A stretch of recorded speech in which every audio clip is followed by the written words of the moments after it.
At 06:14 in the frozen dark of January 14, 1943, Corporal Ivan Mikhailov pressed his cheek against the rim of a shattered concrete window frame on the outskirts of Stalingrad.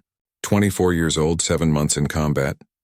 3 brutal close-quarters engagements survived, and 11 men from his platoon lost in the last 9 days. His breath turned into a thin stream of ice as it left his lips, drifting into the cold corridor behind him. Outside, the low hum of German boots grinding against frosted rubble grew louder, steady, confident, the sound of men who knew they would shoot first. Ivan's fingers tightened on the cold receiver of his PPSH-41, but even he couldn't pretend he'd be fast enough if the enemy caught the angle first.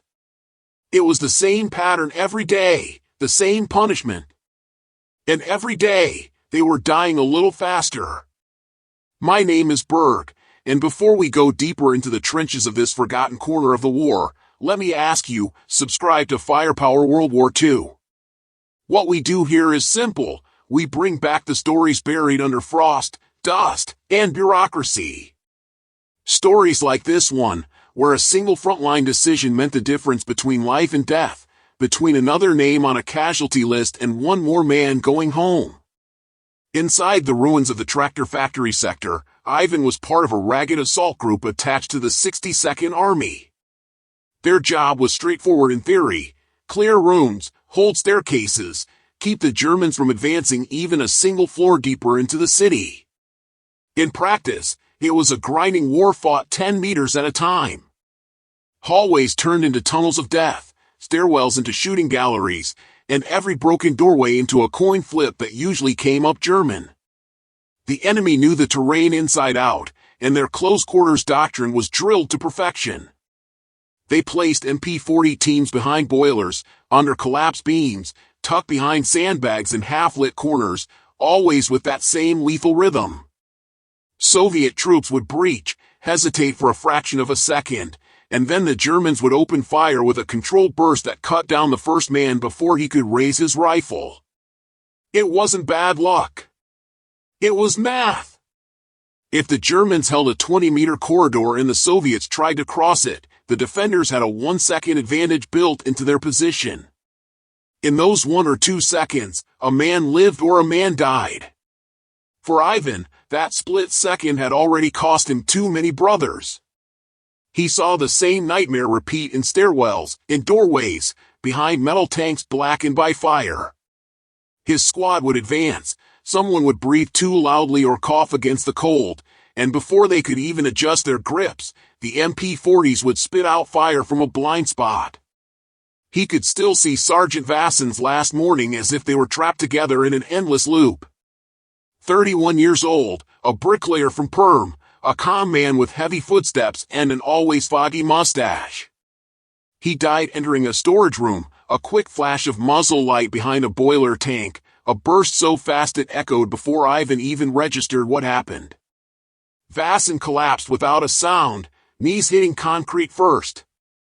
Then there was Sidorov, just 19, a young mechanic's apprentice who talked about rebuilding engines after the war.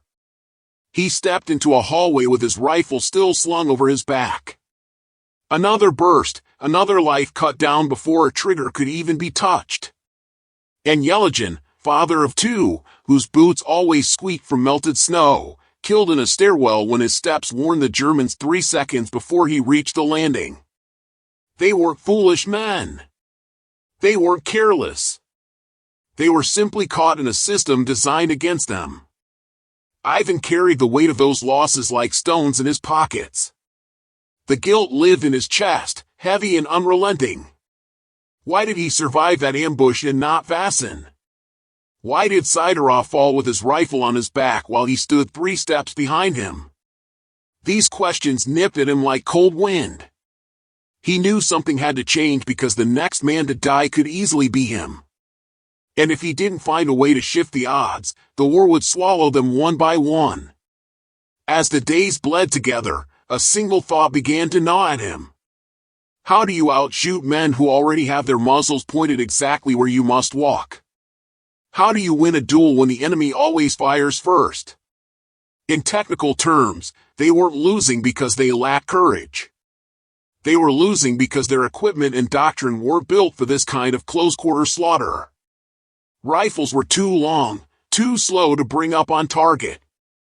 Grenades were unpredictable inside tight, metal-filled rooms.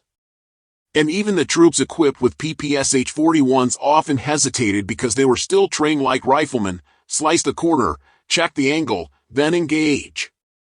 But then was too late. The Germans didn't allow then. One night, crouched beside a half-collapsed support beam inside the factory complex, Ivan wiped frost off his PPSH drum and caught himself staring at the weapon in a different way. He remembered something an instructor joked about months earlier: just keep the trigger down, and it'll sound like tearing cloth. A stupid joke, but the rate of fire was no joke at all, around 900 to 1,000 rounds per minute. Nearly twice the MP40. And suddenly, it struck him: if he fired first, if he fired before even seeing the target, the PPSH could flood a corner so fast that it might break the German ambush cycle entirely. It was reckless. Unregulated. Borderline foolish. His commanders would call it wasteful, dangerous, even undisciplined. But what was more dangerous, spending extra ammunition or losing another 3 men before breakfast? He spent the next hour turning the idea over in his head like a hot coal he didn't dare hold too long. Normally, Soviet doctrine demanded discipline, order, controlled aggression. But none of those doctrines accounted for a PPSH's blistering speed. None accounted for the geometry of a shattered city where stairwells twisted unexpectedly and corners hid bullets waiting like wolves. Ivan realized something simple: the weapon in his hands didn't need permission from a manual to be effective. It only needed a man willing to break the rules. Late that night, when most of the platoon was either sleeping or staring blankly at tin cups of boiled snow, he slipped behind a row of twisted metal beams and began quietly working the PPSH. He checked the bolt channel for frost buildup, wiped excess oil from the moving parts, tapped the drum magazine to make sure the feed tension wouldn't jam. He even tested the weight of the weapon in low arcs, swinging the barrel across imaginary hallways. He tried different stances, leaning, ducking, turning, tracing the angles where enemies usually nested. His boots scraped softly against concrete. Each sound made his heart jolt, afraid an officer might catch him experimenting with what looked like cowboy tactics. He taped 2 spare magazines together so he could flip them faster, rehearsed the sweep again and again until the motion felt like a muscle memory growing somewhere deep under his ribs. He practiced pre-firing from the hip, short bursts at first, then longer ones, imagining the spray of bullets ricocheting along narrow corridors, overwhelming the German reaction time. Hours passed, and finally he found the exact angle where his body remained hidden while his barrel entered first, already sending a storm of rounds into the ambush point. It felt reckless, unpolished, but undeniably powerful. When dawn crept back in with its pale, unforgiving light, he didn't expect the idea to survive 10 seconds of real combat. But survivors don't get picky with miracles. He waited for the moment to test it, fear and anticipation twisting together, the PPSH warm under his hand as if it remembered every motion he'd practiced in the dark. And soon enough, the moment came in the form of another retake order for a boiler room corridor, a place haunted by the memory of Vasin and Sidorov, a place where the old pattern had claimed too many. Ivan inhaled slowly, tightened his grip, and felt something new settle inside him, not confidence exactly, but a glimmer of defiance against the trap that had been closing around them for days. The Germans were waiting on the other side of that corridor. They always were. But for the first time, Ivan wasn't coming to that fight with empty hands. He brought a plan, a gamble, and a weapon capable of changing the rhythm of the battlefield if he dared to trust it. He signaled the new recruit behind him to stay low, leaned into the angle, and prepared to step into a moment that would either save them, or end just like all the others before it. The air inside the corridor felt colder than the wind outside, as if the darkness itself was waiting to swallow whoever stepped into it. Ivan raised the PPSH, the drum mag tucked tight under his arm, his cheek brushing the freezing metal. The German ambush point lay just beyond the jagged turn in the hallway, a familiar death trap. But this time he didn't slice the corner or hesitate like the manuals taught. He moved with a different rhythm, one he had practiced alone under broken beams and flickering moonlight. With a slow, deliberate breath, he shifted his weight, braced his heels on the concrete, and let the familiar sting of adrenaline sharpen the edges of his senses. Then, without warning or shout, he pivoted through the turn, already squeezing the trigger before his eyes even registered the room. The PPSH roared to life, a ripping, uninterrupted tearing sound that filled the corridor like a thunderclap. The recoil pressed into his shoulder as he swept the barrel upward and across the boiler tanks. Tracer sparks ricocheted along metal and stone. Somewhere in the chaotic blur, two German silhouettes jolted as if struck by lightning, their bodies collapsing before their fingers even tightened around their triggers. The entire fight, the whole desperate gamble, took less than 3 seconds. Ivan's boots skid slightly as he advanced, never letting off the pressure. His burst forced the remaining Germans to scramble, one dropping behind a heap of scrap metal, another diving toward the stairwell. Before they could regroup or set up their usual disciplined counterfire, Ivan reloaded with a sharp flip of taped magazines, slammed the fresh one in, and pressed the assault. The new recruit behind him stared wide-eyed, stunned into silence at what he'd just witnessed, a pattern shattered, an ambush broken, the impossible conquered by raw audacity and the sheer mechanical fury of the PPSH-41. As the corridor fell quiet, a realization spread across the Soviet line like a shockwave. Something had changed. This wasn't just luck. This wasn't a fluke. Ivan had found a way to reverse the timing equation. For the first time in days, Soviet soldiers moved forward without stepping over the bodies of their own comrades. They advanced deeper into the boiler room, clearing pockets of resistance with the renewed energy of men who had glimpsed the possibility of survival. Word traveled quickly, carried by whispers from one frostbitten face to another. Men who had known nothing but dread stepping into doorways now felt a breath of confidence. They approached Ivan during brief lulls, one shaking his head in disbelief, another asking him to repeat the angle of his entry, another tapping his PPSH as though the weapon itself held the secret. "Show me how you fired first," one said. "How did you keep from exposing yourself?" asked another.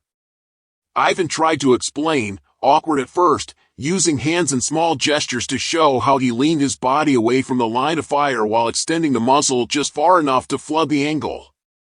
But the truth was that it wasn't complicated. It wasn't elegant. It was pure adaptation born of desperation. And that made it accessible to every man on that floor. By afternoon, entire squads were attempting variations of the method, fast entries, pre-firing sweeps, aggressive angle flooding with the PPSH's unstoppable rate of fire. The results were immediate and dramatic. Rooms that had previously cost 3 or 4 lives to take were suddenly cleared with minimal resistance. Staircases that had seemed cursed now felt survivable. For every old tactic the Germans relied on, waiting behind furnaces, crouching under shattered beams, freezing in place to surprise the advancing Soviets, the new Soviet approach stole their advantage. Bullets filled the space the Germans once owned, denying them the precious seconds they needed to aim their MP-40s. The Germans reacted quickly because they had to. Veterans of thousands of small-scale clashes, they were masters of improvisation themselves. They tried lengthening the ambush distance, hoping to keep the Soviets at bay long enough to re-establish control. They planted grenades tied to tripwires across corridors, forced firefights into narrower choke points, and shifted to more dispersed firing lines. But the PPSH's sheer volume of fire continued to slice through their defenses. At 10 meters, at 15, even at 20 in some cases, the weapon storm of rounds forced the Germans to duck before they could retaliate. They found themselves in a position they despised, reacting instead of initiating. And for a German officer, that was a strategic nightmare. One captured NCO from the 389th Infantry Division later admitted, almost grudgingly, that the PPSH did not allow a fair fight at close range. He described how his men, disciplined and well-trained, found themselves pinned behind pipes and machinery by a weapon that spat a relentless hail of rounds faster than they could calculate a response. The PPSH's bark was loud and unmistakable, echoing across concrete floors like the ripping of a metal sheet. "Impossible to counter," he said, shaking his head in a mix of frustration and respect. But not everyone on the Soviet side was pleased with the sudden shift in tactics. Ivan's battalion officer noticed the growing trend of aggressive entry sweeps and summoned him in the middle of a frigid afternoon. Ivan stood rigidly inside the officer's cramped command post, where maps and half-burned candles lined the walls. The officer narrowed his eyes, tapping the butt of a pencil against a stack of casualty reports. "Who told you to fire into blind corners like that?" he demanded. "It's reckless. Wasteful. Dangerous."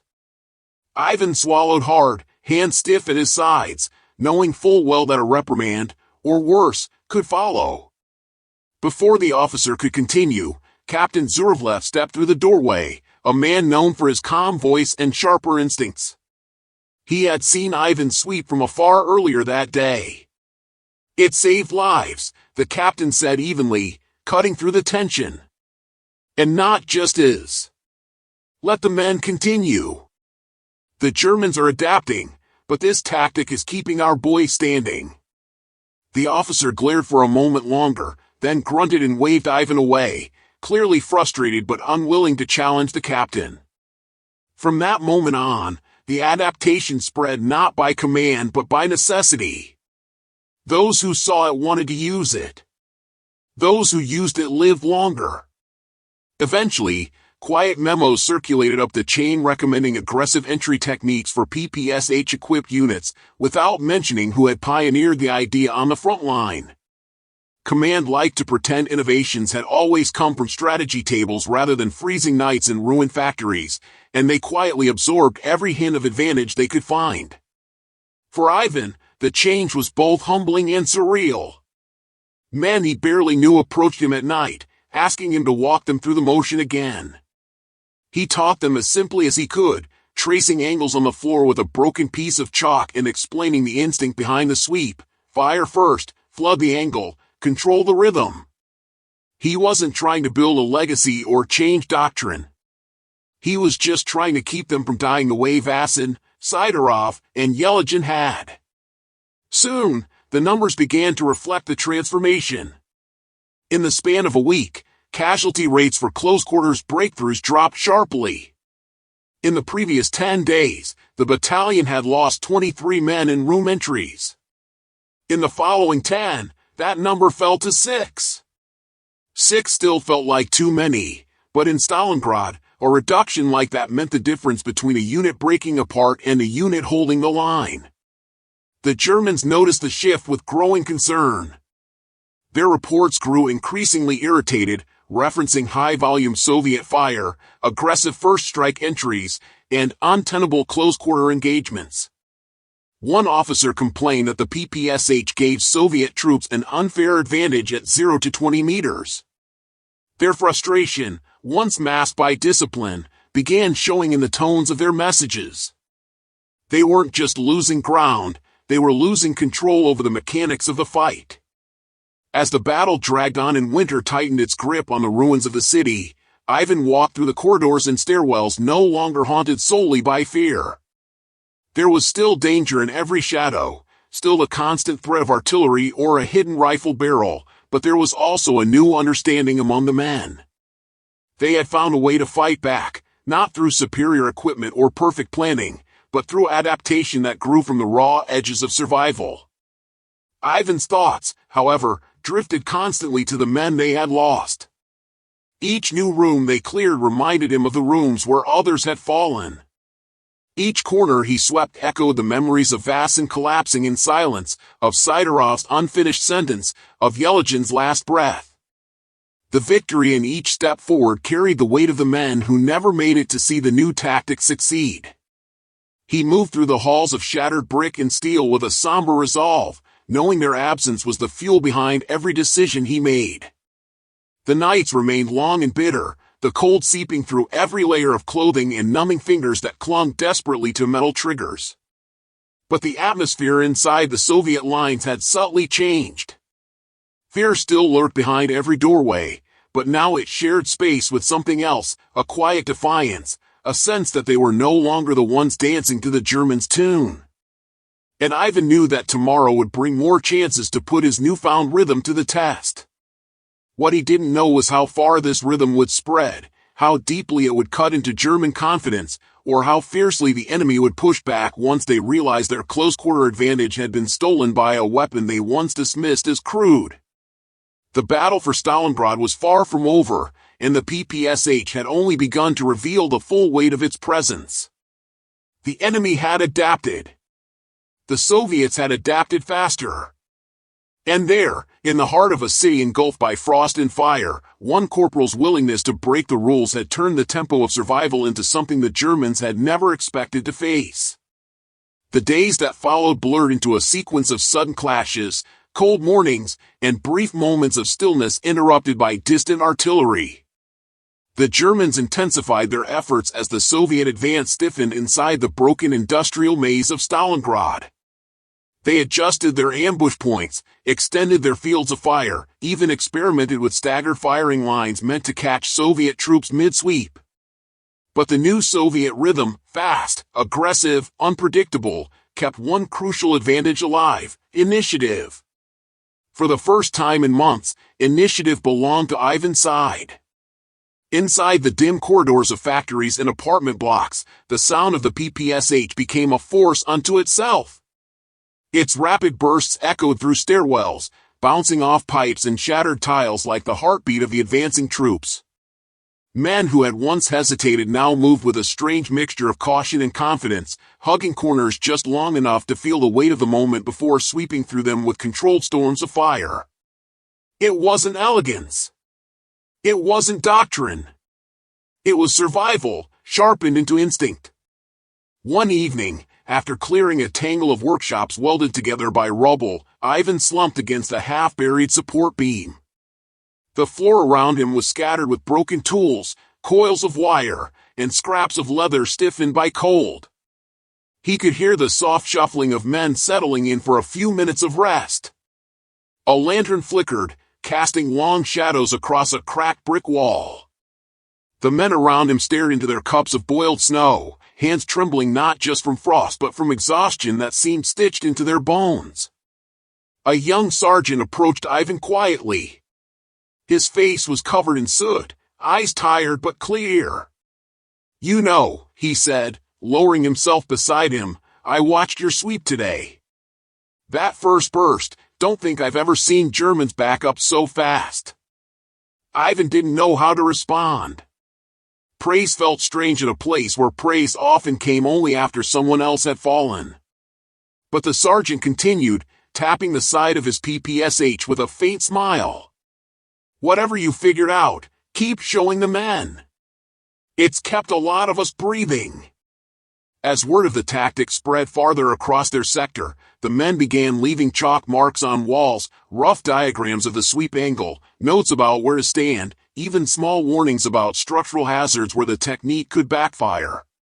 None of it was official, none of it sanctioned, but all of it became part of a silent language passed between brothers who had seen enough death to understand the value of sharing even the smallest advantage. The Germans, now growing desperate, started filing formal complaints up their chain of command, noting high-density offensive fire, unconventional entry tactics, and tactical situations untenable for maintaining firing superiority.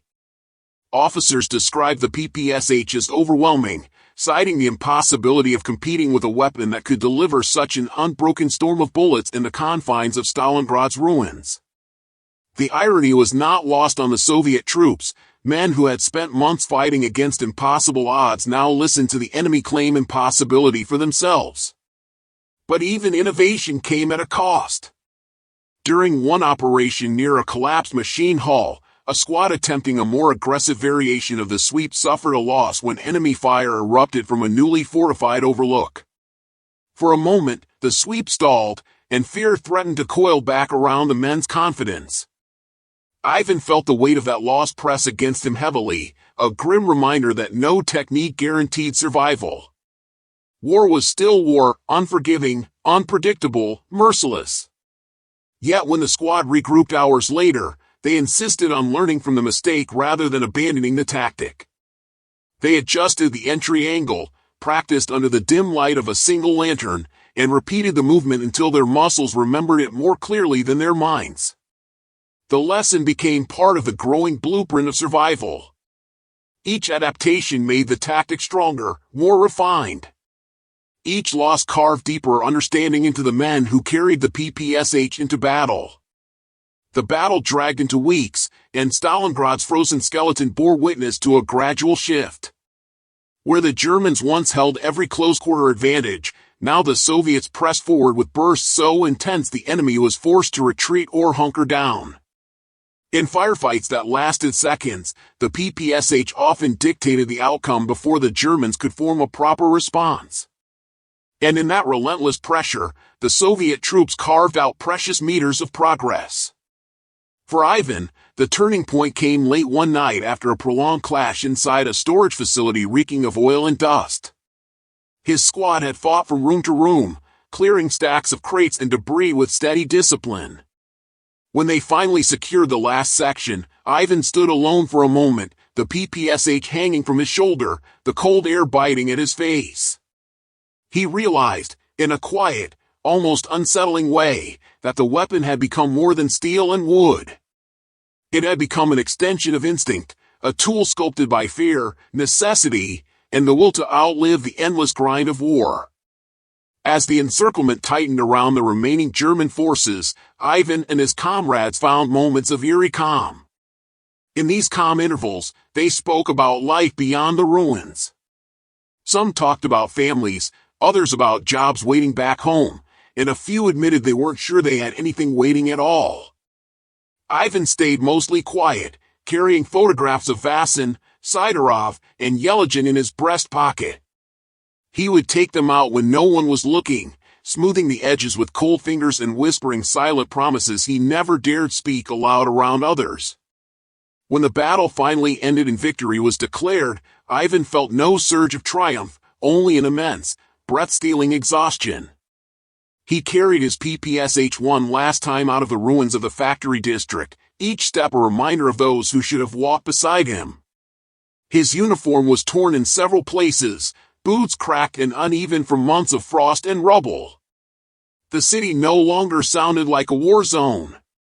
Instead, it felt hollow, echoing with the ghosts of every man whose footsteps once pounded its shattered streets. Ivan eventually returned to Leningrad, where he took a job operating trams. He kept the war tucked away inside him like a photo folded too many times. He never spoke loudly about the tactic he'd helped create. He never claimed any kind of innovation or credit. Instead, he visited the families of Vasin and Sidorov every May, offering small gestures of remembrance in words that never quite captured the depth of what he felt. He spoke modestly when asked about the war, describing what he'd done as just trying to stay alive.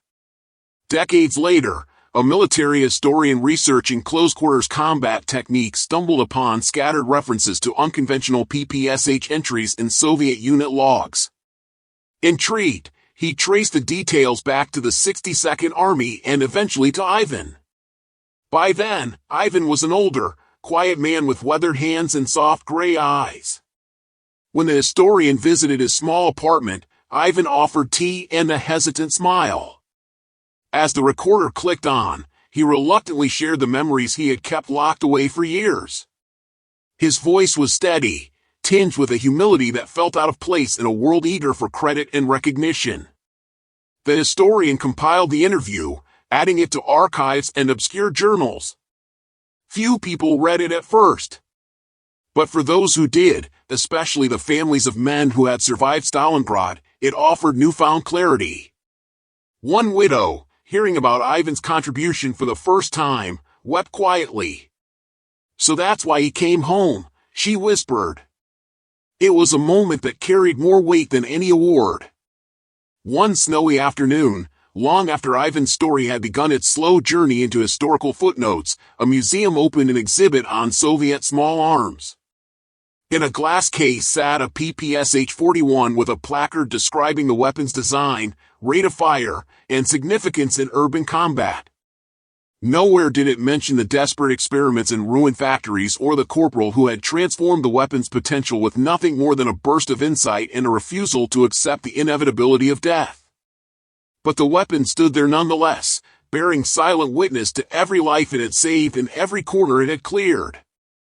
The legacy of Ivan's innovation lived not in medals or official records but in the quiet truth that sometimes survival depends on a single moment of clarity. Sometimes the difference between life and death is a soldier who dares to break the rules when the rules no longer make sense. The official record states that the PPSH-41 overwhelmed German forces with sheer numbers and firepower. But the real legacy is far more human. It is the story of a man who chose to act, to adapt, and to believe that impossible situations could be changed by the simplest decisions. Most people never heard Ivan Mikhailov's name. Now you have. And remembering him, his courage, his stubbornness, his humanity, is its own form of honor. If you value keeping stories like his alive, consider liking this video. If you want to help preserve more forgotten moments of battlefield ingenuity, subscribe and join our community of history keepers. And let me know in the comments where you're watching from. It's always an honor to hear your stories too.